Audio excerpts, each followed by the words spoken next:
Several hundred troops gathered on January 1st to pay their respects and offer a farewell salute for 4 Canadian soldiers and a journalist killed in Afghanistan just 2 days before.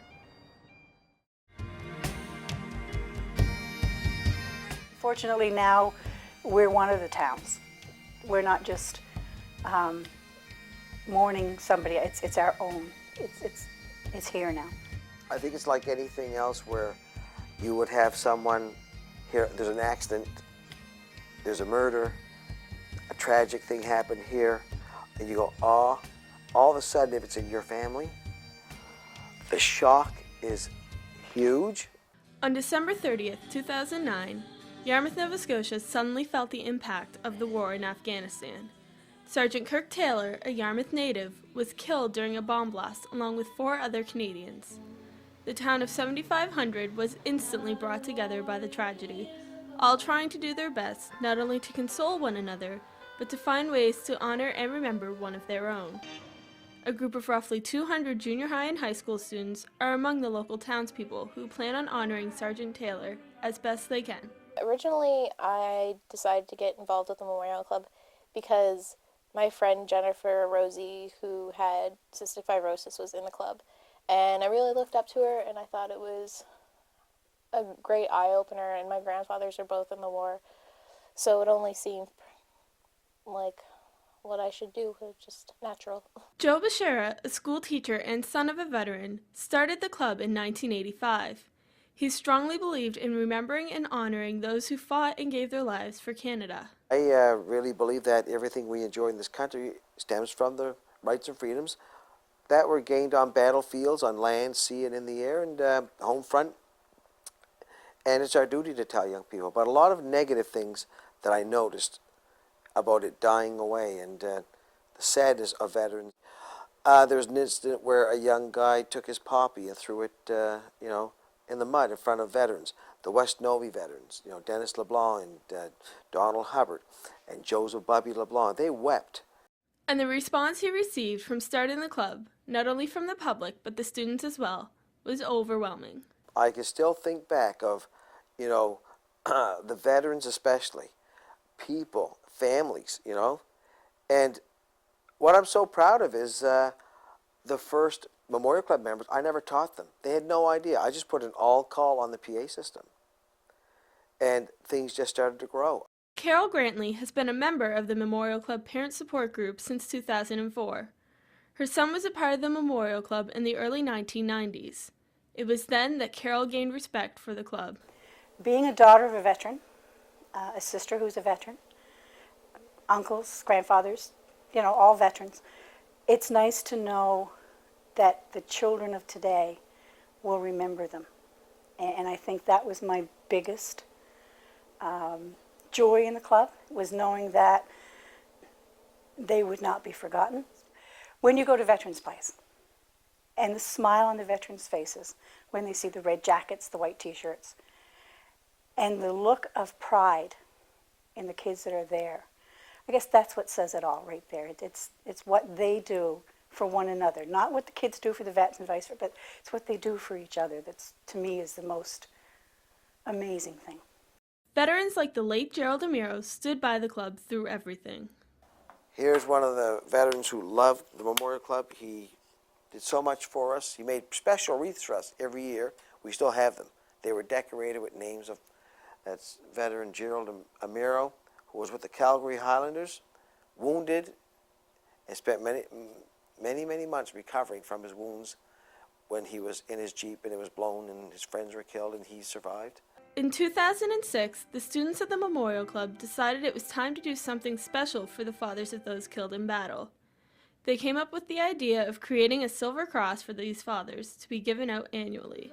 These young people took a good look and they decided it's time to make a change because a father's pain, as Alex Power, and I know the student who said it, is just as great as a mother's. And I think it's a wonderful thing that these young people can step forward and say, we're going to do this because we want to. That these young people would consider something that memorable, I guess is the only word, that they would take their time to consider the fathers, to design the cross, and to do it by themselves. The club held its first Silver Cross ceremony in June 2006. That year, the members honored Lloyd Smith, father of Private Nathan Smith from Tatamagoush, Nova Scotia, who was killed in Afghanistan in 2002. The Silver Cross you are about to receive was designed for you by us. This cross itself represents sacrifice. The three maple leaves on its top corners represent all others who sacrificed their lives for us in war and peace. The wreath in the center is the symbol of remembrance, and the torch with its brilliant flame in the center of the wreath represents your son, Nathan. But this here, to me, was something I will always cherish, and I will wear this with much respect, much gratitude. Mangan Henagar is a former co-president of the Memorial Club. I was actually lucky enough to put the Silver Cross on Lloyd Smith, the first father who did receive the Silver Cross. Henagar has remained in touch with the Smiths since the 2006 ceremony. She says since that June, the Smiths have expressed their appreciation for what the kids have done for them. They're very thankful, and they can't believe that the club has done this for them. They're very thankful. They're like a second set of parents to me now. The recipients of the cross make sure to keep in touch with the parent support members of the club as well. We sat, at the dance after, and it was like we'd known each other forever. And I mean, we'd only just met several years before, and we don't see each other unless it's in Halifax in May. But there is such a connection now because they know we won't forget. We know we have something wonderful here, because now that when we call the Father and say, would you please accept the honor of receiving one of our Silver Crosses from the Memorial Club, I'd be honored. I heard all about it. These are from the others, because we've given 7 out so far. But it's not just the fathers that the club honors. The annual ceremony focuses on the mothers of those killed in Afghanistan as well. We have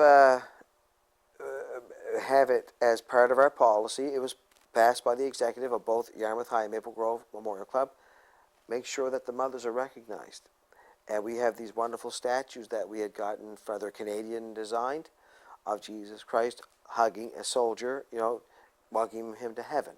It goes along with the song, Another Soldier's Coming Home.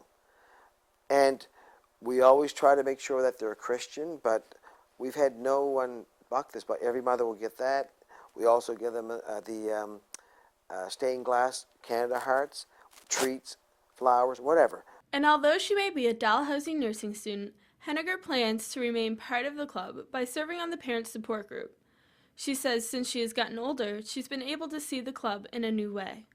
You realize when you get older that it's an amazing thing, and when you actually step back and see all the new students come in and do the ceremonies and the services all over again, how amazing it looks. And you can kind of step back and see everything happen and see the looks on all the veterans and the seniors' faces and even people our age. And I don't know, there's just something about it. It's a good feeling.